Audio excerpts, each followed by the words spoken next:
I was a young man, perhaps a big boy, during the Vietnam War. In upper primary school, if I remember well, going into early secondary school. I grew up hearing Saigon 60, Highway 60. I also grew up listening to radio over things like Lebanon and news about many troubled parts of the Middle East. I kept wondering whether people were living in Vietnam because the images that came to us was of a country that was perpetually under gunfire. Later on in life, I have witnessed through media and a little first-hand experience of the continual wars in some parts of the world, including Somalia. What usually disturbed me was how life seemed to be normal under those circumstances. A little while ago, a couple of years ago, I was somewhere in Embakasi, and some people had sold us land. It turned out to be somebody's land. When the police came, they were very rough. There were a lot of bullets flying around. We ran for dear life, most of us. Surprisingly enough, when everything had cooled down and dust had settled and we are coming back, we met Borana and Somali men and women laughing at us because they had not run away. What am I getting at? I'm trying to say society can get to a place where very dangerous situations become normal.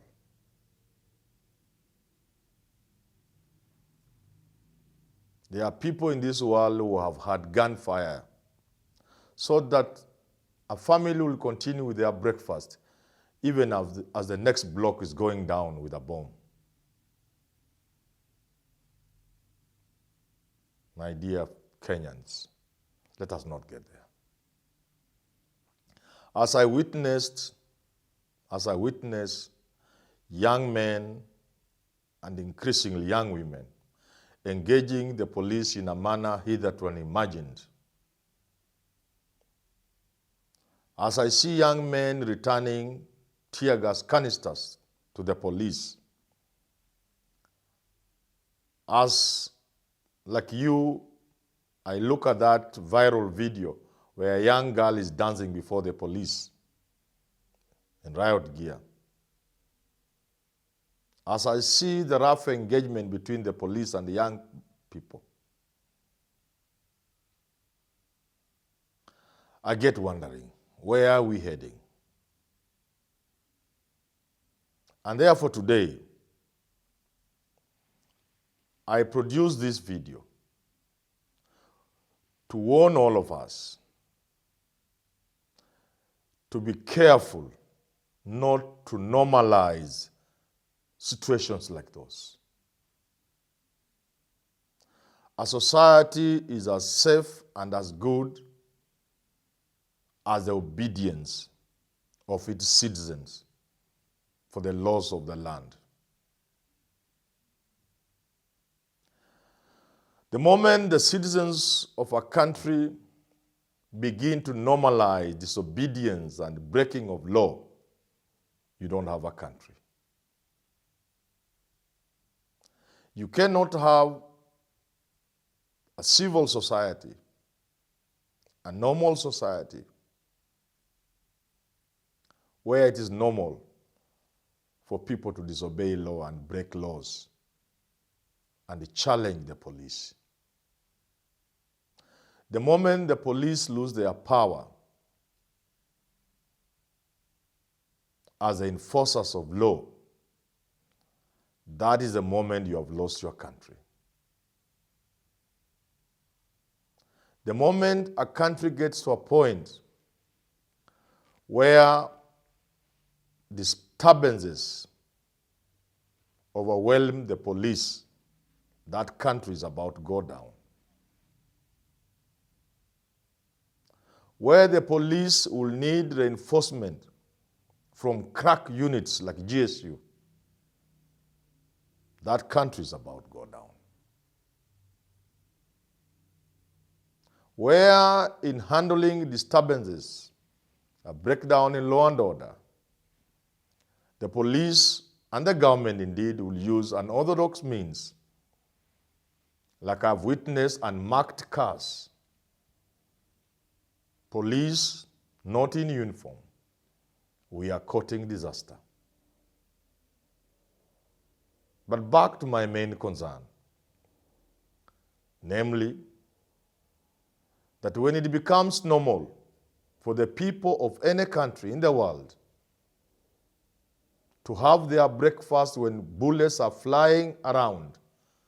I remember doing a book in literature, when bullets begin to flower. I remember reading that book. I think it was from South Africa or somewhere like that. The moment a man and woman are at peace in the house, in their bedroom, and bombs are being dropped around them, there's something wrong. We in this country must guard carefully not to get to a point, one, where it's going to be normal for bullets to fly around, where it's going to be normal for police to lobby tear gas in a hospital, in a school, and after 2 hours, everything continues as normal, as if nothing happened. Where it's going to be normal for young men to chase the police in the slums of Nairobi. That is a dangerous thing to do. I beseech all of us. I request the leadership of this country to find alternative ways of sorting out this mess. I've repeated many times that stability of any society depends on that equilibrium being maintained. And that equilibrium is maintained when the citizens who overwhelm the security in numbers and in strength are willing to submit themselves before the state and its organs. In short, I have said repeatedly, and it's really true. You can go and read. You can check on the internet. That societies are stronger than states. At any one given time, the people are stronger than government. Government has a monopoly of violence in terms of all the instruments of force. But those instruments of force only operate in a normal situation. In a normal situation, one policeman covers a huge area of hundreds of people because it is normal. So that one or two or three policemen in that one sub-location or that one location or that one ward or that one locality is only maintaining law and order because a tiny fraction of the citizens are violators of the law. Indeed, you need a few policemen to enforce law and order because not only are there an insignificant number of lawbreakers in any given place at any given time, but the larger society are in support of the police all the way. So that when the police, for example, come to flush out a criminal, the inhabitants of that area are in support of the police. If a few people, and we have witnessed this, if a few people try to prevent the police from arresting such a criminal, the people will side with the police. And those few people could even be disciplined by the majority of the people. That is what is a normal situation. Let us not create abnormal situations in the country where the police become enemies of the people. The police needs the support of the people to fight crime. The moment we turn the police into enemy of the people, we are going in the wrong direction. The purpose of this video today is to warn all of us. The scenes I'm witnessing today will morph into things that are much more dangerous than you can be able to handle. Anybody who has watched television in the recent past during these demonstrations will witness the young men are coming up with new tactics. They are engaging the police. They are ahead of the police in many aspects. The police are getting frustrated by the day. A policeman doesn't know what to do because he's being recorded live. He's being featured on TikTok live. He would want to use his training to do something. He's already afraid because he has a family. He has a life to protect. He has a reputation. And he knows these boys have put him live on TikTok, live on other platforms. Let's not make our police helpless in situations of law enforcement. My appeal to all of us, and I'm not talking about government alone, my appeal to all of us, including Gen Z, including all of us citizens, but more particularly the government, let's find ways of solving our disputes as a people, so that by the time we resort to force, to police force, we have exhausted everything else we could have used to resolve our problem. These problems are not unique to Kenya. These problems have been there. Even in this country, I am sure Moi faced worse times than Ruto is facing today.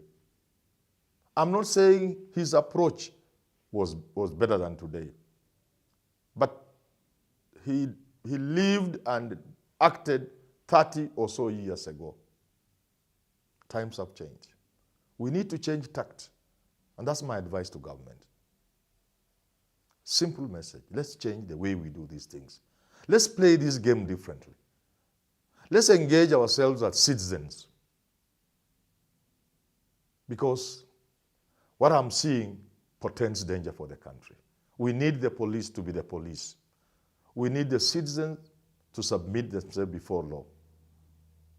We need the police to continue having the goodwill of the citizens of this country. We need the police to have the power and the force to apprehend criminals. This we can only do under a normal situation. Let's return to normalcy by engaging another gear other than what I have witnessed in the past.